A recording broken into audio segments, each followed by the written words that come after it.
बात है, एक गांव में बहुत सारे महात्मा लोग गए शिविर लगाने। जिस शिविर में वो लोगों की समस्याएं सुनकर उनका निदान करते थे, उस समस्या का हल देते थे लोगों को। तो बहुत सारे लोग जाते थे निराश होकर, लेकिन जब शिविर से जब बाहर निकलते थे तो एक मुस्कान लिए हुए चेहरे पे बाहर आते थे और आनंद में जीवन जीते थे। तो उसी कतार में एक व्यक्ति खड़ा था जो बार बार ये देख रहा था कि लोग जा रहे हैं उदासीन भाव से अंदर, लेकिन जब अंदर से आ रहे हैं तो पूरा खुशहाल चेहरा लेके आ रहे हैं, हंसते हुए आ रहे हैं और जीवन को आनंदमय तरीके से बिता रहे हैं।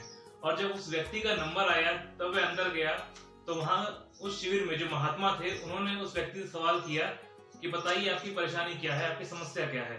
तो वह व्यक्ति बोलता है कि हे महात्मा, मैं ही इतना निर्धन क्यों हूँ, मैं ही इतना निर्धन क्यों हूँ, मेरे साथ ही दुख तकलीफें क्यों हैं। तो महात्मा बोलते हैं कि तुमने लोगों को दिया ही क्या है, जो तुमने लोगों को दिया ही क्या है कि जो तुम खुश रहोगे, और तुमने कभी लोगों को कुछ नहीं दिया, इसीलिए आज तक तुम निर्धन हो। तो वह व्यक्ति बड़े आश्चर्य से बोलता है कि हे संत, हे महात्मा, मेरे पास है ही क्या कि मैं जो लोगों को दूंगा। मैं तो 2 वक्त का खाना भी सही से नहीं खा सकता और कभी कभी तो मुझे भूखे ही सोना पड़ता है। तो वो संत महात्मा शांत चित्त होकर उससे बोलते हैं, तुम्हारे पास एक चेहरा है, तुम चाहे तो लोगों को मुस्कान दे सकते हो, तुम्हारे पास एक मुंह है, तुम चाहे तो लोगों की प्रशंसा करके उन्हें एक अच्छे शब्द दे सकते हो, प्रशंसा भरे शब्द दे सकते हो, तुम्हारे पास 2 हाथ हैं, तुम चाहे तो इनसे लोगों की मदद कर सकते हो, लेकिन तुमने कभी जीवन में ये नहीं किया।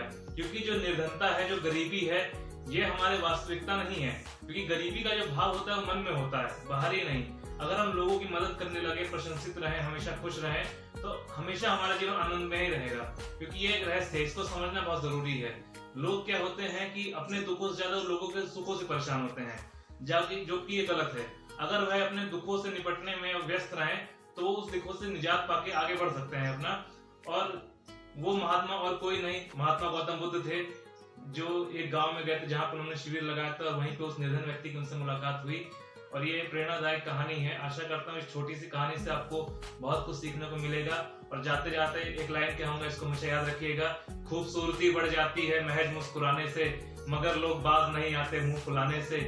एक हसीन ख्वाब है जिंदगी, बस जीने की चाहत होनी चाहिए, और गम यूं ही खुशी में बदल जाएंगे, बस मुस्कुराने की आदत होनी चाहिए।